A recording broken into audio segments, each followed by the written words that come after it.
Hello, hockey fans. Austin here, and welcome to the day after episode of the Oilers 5-3 win over the Florida Panthers. If you're an Oilers fan, I hope you got some sleep last night. If you're a Panthers fan, I also hope you got some sleep last night. This series has gotten very, very interesting very, very quickly. After the Panthers had a 3-0 series lead, the Edmonton Oilers, they've won 2 straight. They've forced a Game 6 back in Edmonton, and the Oilers have an incredible opportunity here to try and force a Game 7.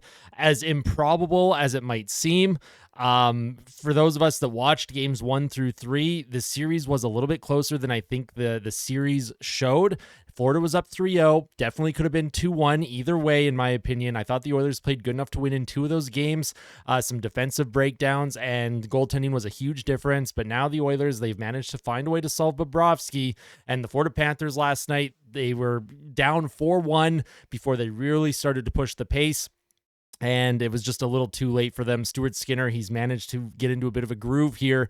And, you know, if you're just a neutral hockey fan, I bet you're loving this right now. Like, one, we're getting more hockey. There's going to be Stanley Cup Final game played on June 21st, which is pretty crazy. And this series could get extended all the way to the 24th of June. That would be a Game 7 if it manages to make it. Now, I do want to put out a little bit of a disclaimer here. I always make a joke. Every time the Oilers are facing elimination, I always make a joke about having the NHL script. And the script says the Oilers are going to win. They're going to extend the series, blah, blah, blah. I promise you that, like, there's no such thing as an NHL script. I don't actually have an NHL script. I had a few people go back on my pregame report yesterday because I said that I had the NHL script, and they're like, did you really have the NHL script? I'm like, no, I'm just having fun with the whole script narrative. People like to think sports are scripted. In this situation, I think the NHL, it's impossible to script. There's so much going on the ice at all times. You would not be able to actually script this. And another side note, Bill Zito, I don't know if they showed it on the American broadcast, but Bill Zito, after McDavid got that empty netter last night, he was looking pretty mad, and he threw his water bottle and he screamed up in the press box. And oh boy, I imagine a lot of Panthers fans probably relating to how Bill Zito feels. I know back in 2019, the Boston Bruins, I forget who they were playing. It might have been the Noel Acciari trip in Game 5 in Boston. Was it Game 5? Yeah, I think it was Game 5 in Boston. And Noel Acciari was tripped, and there was no call on the play. It was Acciari or Corrali? God, I don't remember. Anyways, it was a horrible trip that was not called in Boston, and they showed Cam Neely up in the press box, and he did the same thing, threw a water bottle, looked really, really mad. Now, Bill Zito, that's one of the scariest looking guys on the planet to me. Not because I think he's like hideous or anything, but his anger, the anger in his eyes, his face, just like Cam Neely. Those are two guys that I probably wouldn't want to be in the same room as when they are not in a good mood. Anyways, that's just me rambling here. I like discussing and talking lots of different things. If you managed to like today's video, by the end of it, make sure you hit that like button. And if you end up really liking it, make sure to hit subscribe. We are almost at 3,300 subscribers. When the playoffs started, we were at about 1,900. So we've almost doubled our subscriber count just in the postseason alone. It's been an absolute blast doing the live streams, creating content like this for you every single day. And if you want to see more, make sure that you're hitting that like button and supporting the channel. It goes a long way. I truly do appreciate it. Now, as always, with these day after episodes, I will have everything time-stamped for you, so you can skip ahead to whatever part of the video that you want to watch. I make that very easy for everyone to do, so let's jump into it now. Oilers-Panthers, Game 5 recap. Florida leads the series 3-2 now. At the bottom of the screen is the score from last night and the advanced metrics in all situations. If I were to have just put the 5v5 metrics, oh boy, like the Oilers expected goals for at 5v5 was like 18% last night. Their Corsi 4 at 5-on-5 was like 20%. So I went all situations because the power play and 4-on-4, like those were impactful in the game. And of course the Oilers penalty kill as well. So I put all the advanced metrics when it comes to all situations on the ice. The Oilers held a slight edge in expected goals for last night. Of course, their power play had some really good looks, and then the empty netter, that really also elevates the expected goals for as well. Corsi 4, 33.90%. Obviously, the Panthers, when they were down 4-1, they really started to throw everything towards the net. They threw the kitchen sink at Stuart Skinner and the Oilers, but Edmonton's defenders were getting in shooting lanes, and Stuart Skinner was able to make saves when he had to. High danger Corsi for 44.40%, and scoring chances for 38.90%. Now, those are the Oilers metrics. Of course, the Panthers metrics look much, much better. Like I said, though, they got down 4-1, and it was just a little too late. If they're going to win Game 6, they can allow the Oilers to get a big lead. The Oilers have gotten a pretty significant lead in their last 2 games. So Florida, and another thing with Florida, and I will talk about with the special teams, they definitely can't allow the Oilers to score any more shorthanded goals. The Oilers shorthanded metrics right now, the Oilers are +1 when it comes to the special teams when they've been shorthanded. Florida has 1 power play goal. The Oilers have 2 shorthanded goals in this series. So special teams have really started to make a difference in Edmonton being able to come back so far. A lot of work to be done. Won't get ahead of myself here. Our topics on the right side of the screen. Stuart Skinner will be the first player I talk about. Then I'm going to talk about Connor McDavid. And then I'm going to talk about the special teams. Then I'll talk about the 5v5 play. I already kind of mentioned it with the advanced metrics. The Oilers did not play great at 5-on-5 last night, but there is some room for improvement. And, you know, with Edmonton being back at home on Friday, I like Edmonton's chances to turn things around in that aspect. Then I'm going to talk about Leon Draisaitl. There's a lot of talk about his game, and I was pretty frustrated with him last night on the live stream. So we're going to discuss Leon Draisaitl just a little bit, and then I'll give my keys for Game 6, give my closing thoughts, and of course, a thank you at the end of every single video. So let's jump into it. Stuart Skinner. There's been a lot of doubt with Stuart Skinner, and sometimes he has those games where you're just scratching your head. You're like, how did this happen? I think Stuart Skinner has played pretty good throughout this entire series, but there are some interesting metrics that show that once the series gets later, games 4 through 7, he comes up absolutely clutch. I'm going to show everyone his stats. In games 4 through 7 in the playoffs this year, Stuart Skinner has a record of 9-0, a goals against average of 1.56, a save percentage of .938, and 1 shutout. When the games get bigger, Stuart Skinner also elevates his game. Skinner struggles early in the series, but then his metrics, games 4 through 7, for some reason, I don't know what it is. I can't explain it. I don't think anyone can explain it, but it's like, I don't know. The Oilers get their backs against the wall. Stuart Skinner feels like he's let the team down a little bit early in the series. He just steps it up to another level. And Stuart Skinner last night, no exception to that. He was clutch. He was the biggest reason why Edmonton was able to even get a lead early on their shorthanded goal from Connor Brown. Stuart Skinner, he made a massive save on Aaron Ekblad about 2 minutes into the game, and that would have changed the entire complexion of the game. And I truly do think if Florida had scored there, just like in Game 4, Skinner made a couple big saves early. He had that cross-ice save on, I believe it was Verhaeghe, and, you know, it's just moments like that where you need him to come up with the big save.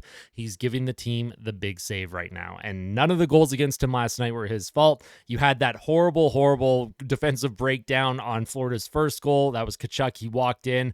Holloway didn't get the puck up off the boards. Draisaitl fell on defense, and then two of the Oilers defenders had already been kind of blowing the zone. Tkachuk came in all alone, sniped one over Skinner's glove. Second goal, Edmonton had made it 4-1. Puck comes into the Oilers zone, and then Nurse and Broberg scrambling on defense. There's just a dog pile going on in the crease, and Darnell Nurse, the puck hits him, goes into the net. Again, a situation where it's like, I don't know what else you could ask Skinner to do there. It was just defensive chaos going on.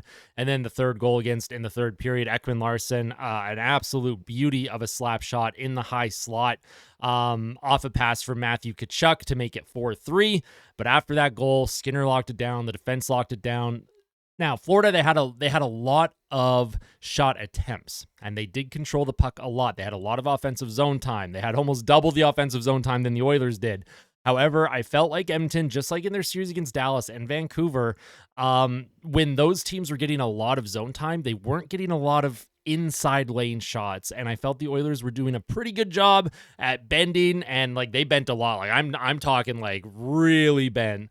They did not break though. And when it was 4-3, I'm gonna tell you right now, I was pretty nervous, pretty worried. We've seen the Oilers give up big leads before, especially in third periods. That Vancouver series was wild, by the way.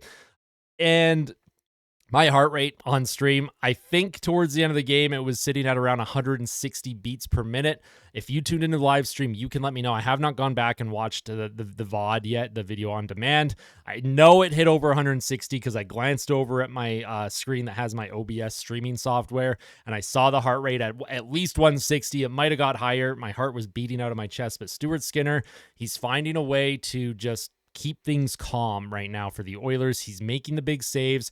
And you know what I love about Stuart Skinner too? During whistles and commercial breaks, when there's music playing and the fans are vibing, so is Stuart Skinner. He's just bobbing his head to music. He's in another zone right now, and he doesn't look shaky.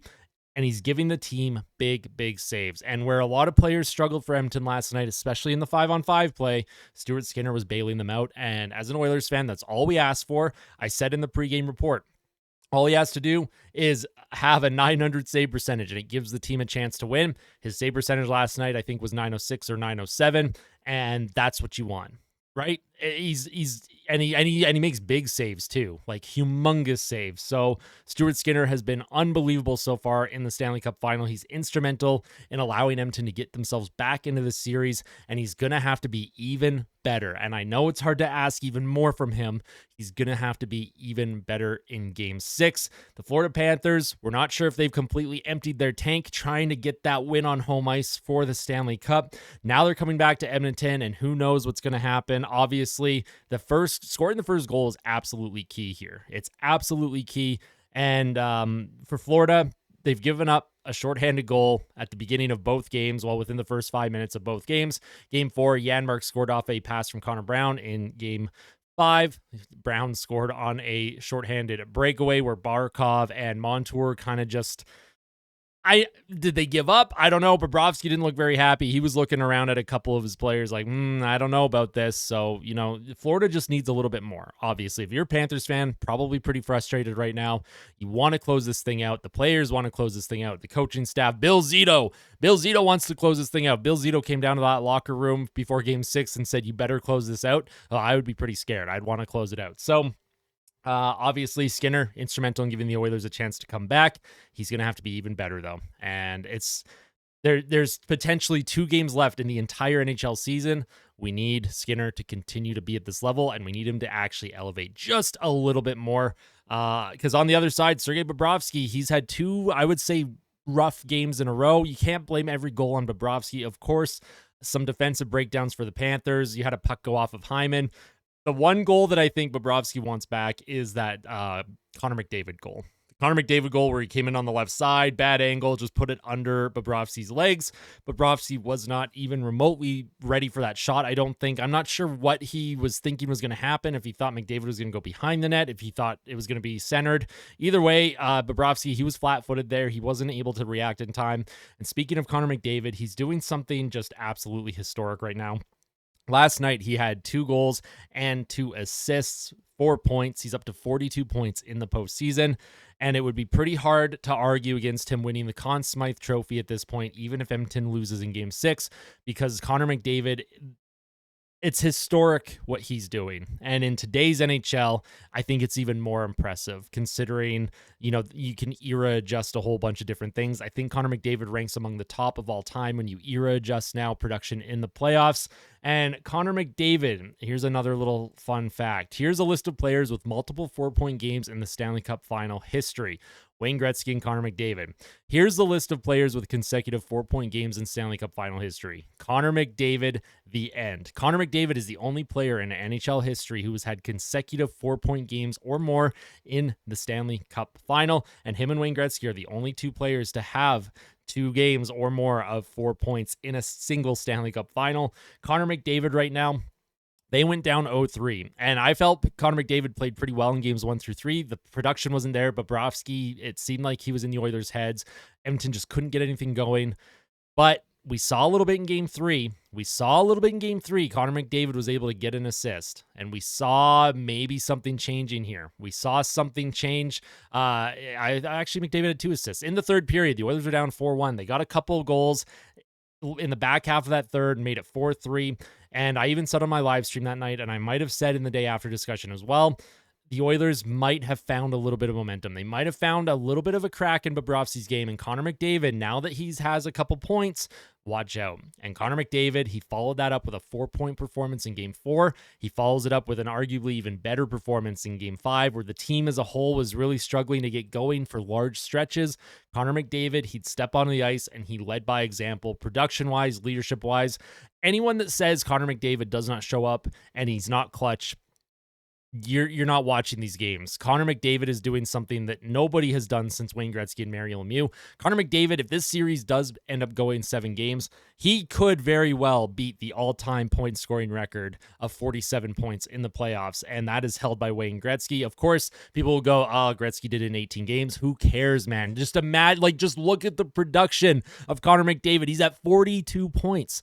42. And he's had 8 points in the last 2 games, both elimination games. So for the Edmonton Oilers, if they're going to find a way to force a game 7, Connor McDavid is the biggest piece to that puzzle. He's the biggest reason why they're able to do it. That's not to take anything away from the rest of the team. The rest of the team, they have been producing. They're getting depth scoring. They're getting timely moments from players that struggled earlier in the series, earlier in the playoffs. Some players in the regular season that I wanted healthy scratch, like Connor Brown and Matthias Janmark, they are getting good quality minutes from everyone.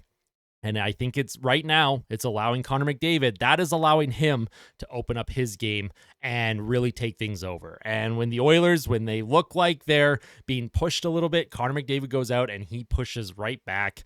And not just on the ice too, like during play. I'm talking like after whistles as well. He's gotten into a couple scrums.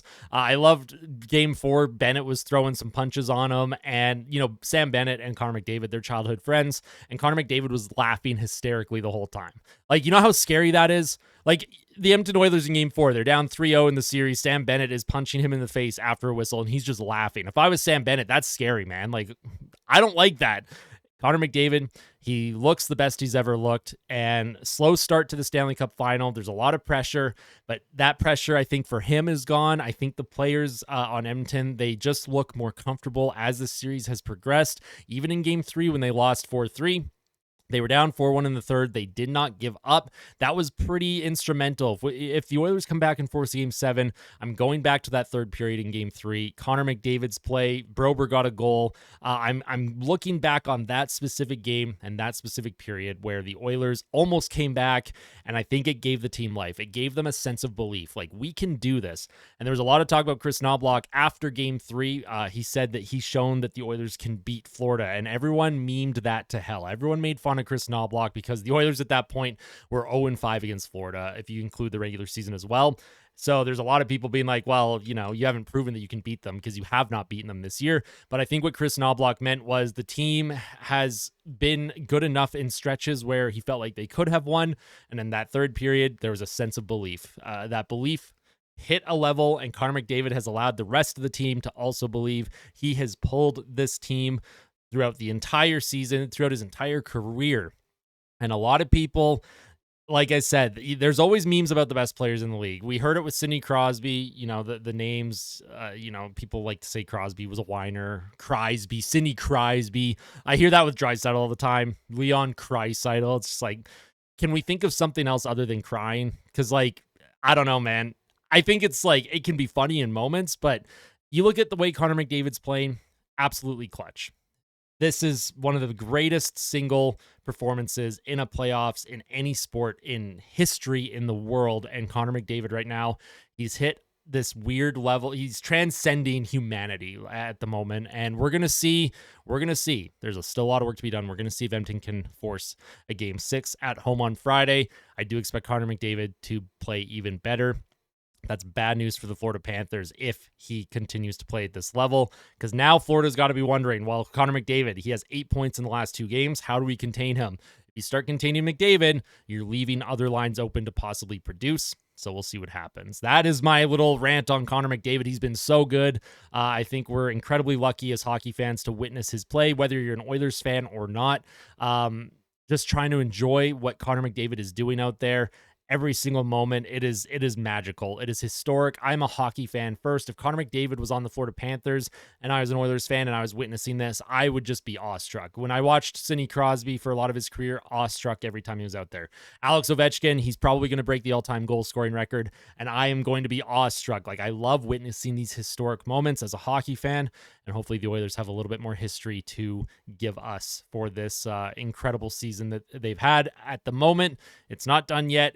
It could be done Friday, could be done Monday. We'll see. Now I'm going to move on here and talk about the special teams. I already mentioned it a little bit earlier. The Oilers, shorthanded, are a net +1 goal differential. Florida has 1 power play goal in this series. The Oilers have 2 shorthanded goals, and that's not a good thing if you're the Florida Panthers. And if you're a Panthers fan, that is frustrating. Florida's power play has been good, but not great throughout the playoffs. They've had moments where they've taken over games, but they haven't relied on the power play to really take over a game. Florida is such a good 5-on-5 team. They haven't really needed a power play to steal them a game. Last night and even game 4, that power play gave them opportunities to get an early lead early in the first period, and they gave up a shorthanded goal in both games, and that sets the tone. That gives the Oilers life.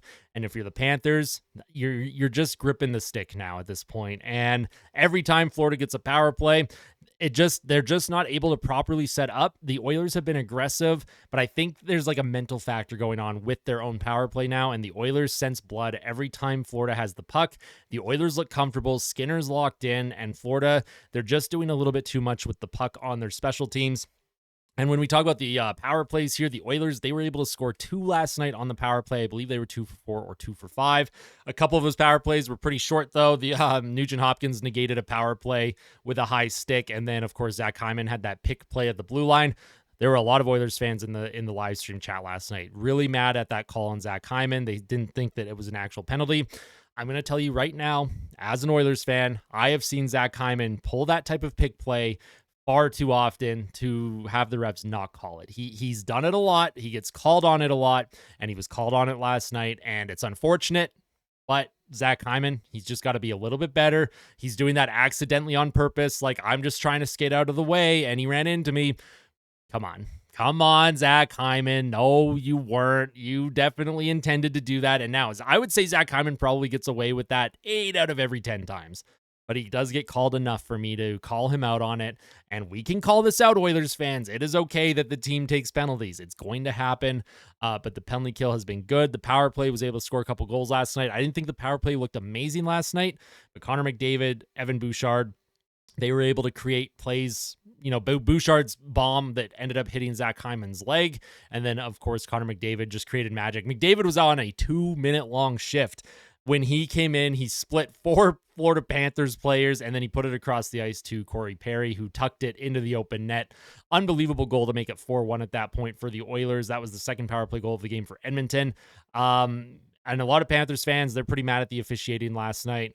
I would be more mad at my team giving up 2 shorthanded goals in consecutive games. I wouldn't be mad at the refs for maybe the lack of calls, because it seems like when Florida gets a power play, Edmonton, they're able to just lock that thing down. I will say, decent amount of missed calls last night. Panthers fans are mad that there wasn't a too many men on the ice called against the Oilers, and I agree. That was too many men. That should have been called. It wasn't, but I will say the Panthers got away with a couple too.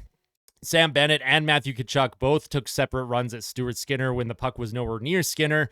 And Skinner was in his crease too. It's not like Skinner had been out of his crease. Sam Bennett's was a lot more egregious. Just skated into Skinner, knocked him down. Matthew Tkachuk skated into Skinner as well. Knocked him down. No calls on either of them. I would like to see the officials protect goaltenders just a little bit more, especially when it's Bennett and Tkachuk, because I don't give those guys the benefit of the doubt at all. And I will say, in my pregame report, I said if Stuart Skinner's on his game and if Florida gets down, they're going to start to look at taking some runs at Skinner. And it's not that I disagree with it. It's just, as a hockey fan, you know, the team that's losing, they're going to be desperate, and they're going to be looking to get in their grill. And look at the Oilers with Sergei Bobrovsky. You've had numerous Oilers players accidentally fall on top of Bobrovsky earlier in the series. Hyman did it. Perry did it. There's been a lot of traffic in front of Bobrovsky. He's been, the contact that's been made against Bobrovsky throughout the series, there's been a lot from the Oilers. And it's because Bobrovsky was playing so good, and you're just doing anything you can to get them off their game just a little bit. And Bennett and Tkachuk, they're trying to get Skinner off of his game now. Skinner, he doesn't look any worse for wear. He looks pretty comfortable and calm in the net. Same with Bobrovsky when he was being kind of run by Oilers players.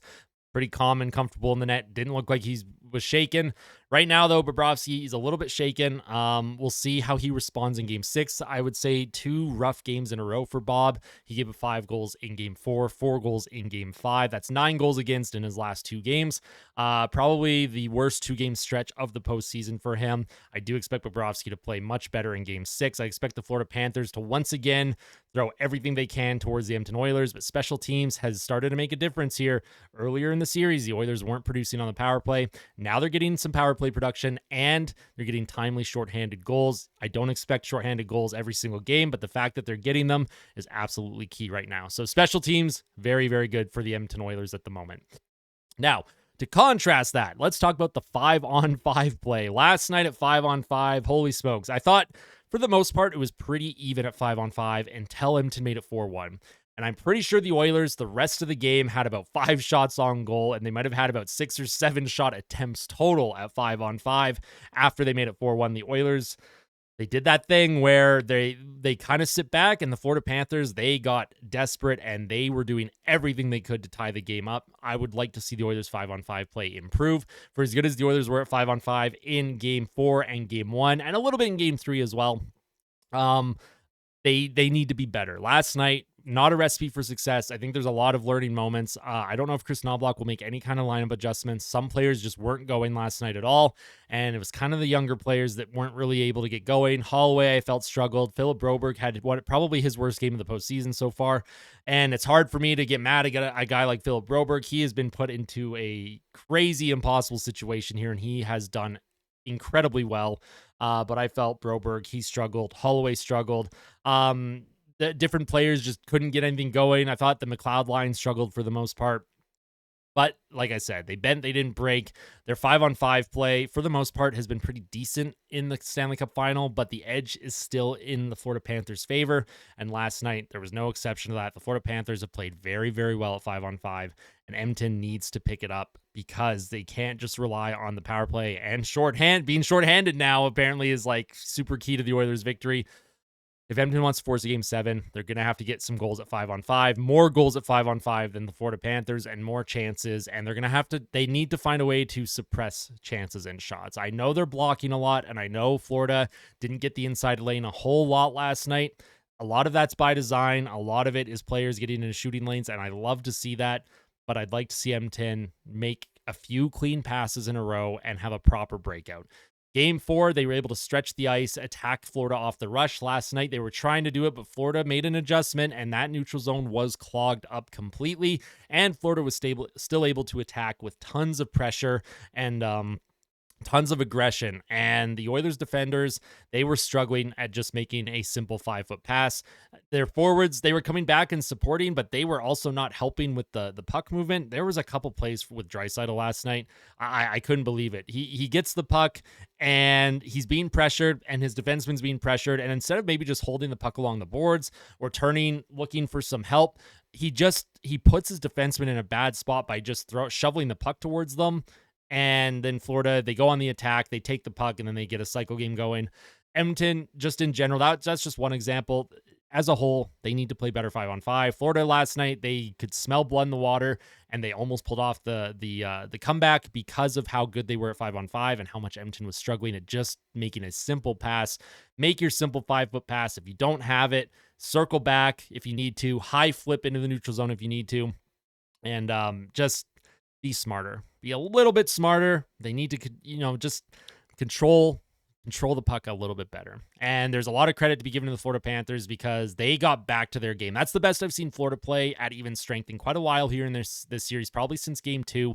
And if you're the Edmonton Oilers, you got to hope that Florida doesn't take that as a sign of Florida finding their game.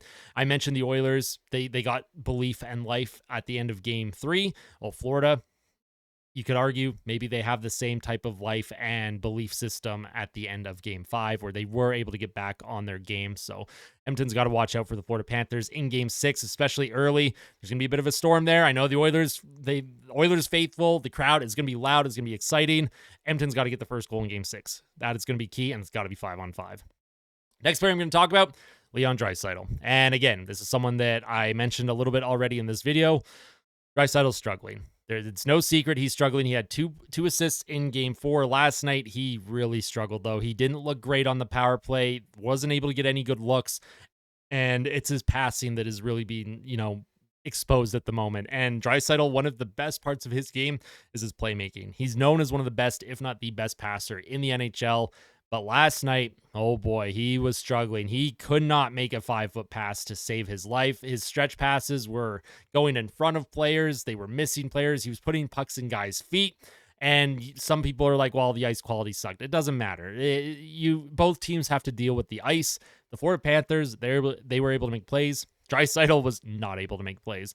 Leon Draisaitl, the Oilers, they're going to need him to be much, much better in Game 6 and a possible Game 7 if it goes that far.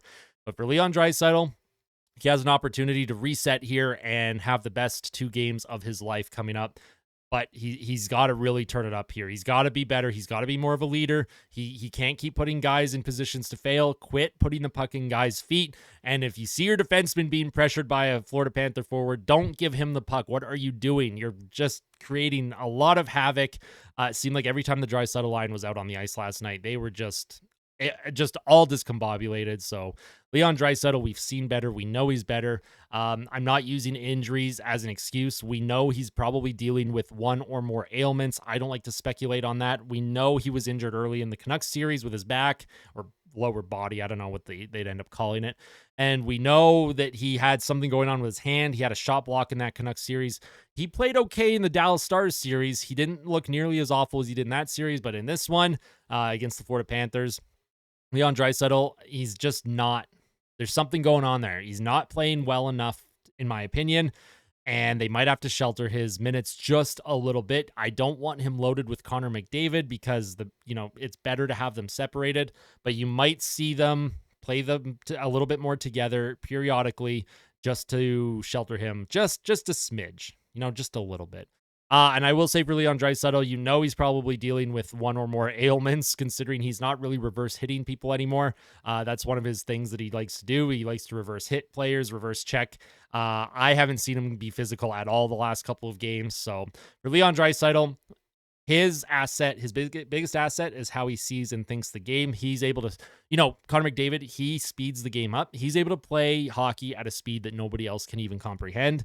Leon Draisaitl, he's the best slow player in the league. He slows the game right down, and he's able to, create plays off of that. Now, I'm not saying playing slow is a bad thing. I'm saying Leon Draisaitl is so good at slowing the game down that it actually, in his brain, the processing and speed is very high, but what's happening on the ice has slowed down. Leon Draisaitl just has to calm down, slow it down, make the right play. We've seen Draisaitl be at his best before. We know he's a playoff performer. The Stanley Cup Finals have been rough in terms of his production, but at the end of the day, if the team is winning, obviously I don't care, and he doesn't care either, but he takes pride in his game. You can tell he's frustrated. I think if he's able to get a goal, in Game 6, watch out. It'll be like Connor McDavid. The floodgates are probably going to open up for him. Now, speaking of keys for Game 6, I'm just going to move on from Draisaitl there. I don't think I need to go on any further. I think most fans know that Draisaitl needs to pick it up.